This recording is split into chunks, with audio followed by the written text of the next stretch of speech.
Miss world ఫెస్టివల్లో మే 25 రోజున కొన్ని మార్పులు తీసుకొచ్చిన మిస్ వరల్డ్ కంటెస్టెంట్స్ కోసం మంచి డిన్నర్ ప్లాన్ చేశారు. ఆ సెలబ్రేషన్లో ఓ నలుగురిని విన్నర్స్గా అనౌన్స్ చేశారు.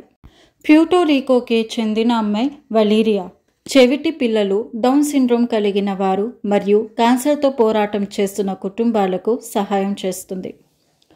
ఉగాండాకి చెందిన అమ్మాయి నతాషా ఆటిజంపై అవగాహన పెంచుతూ సమాజంలో సమానత్వం కోసం పోరాడుతుంది.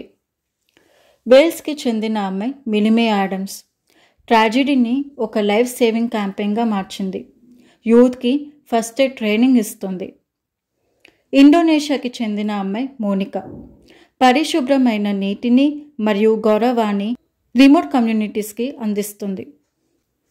ఈ నలుగురు చేసిన పనికి అందరూ చాలా మెచ్చుకున్నారు.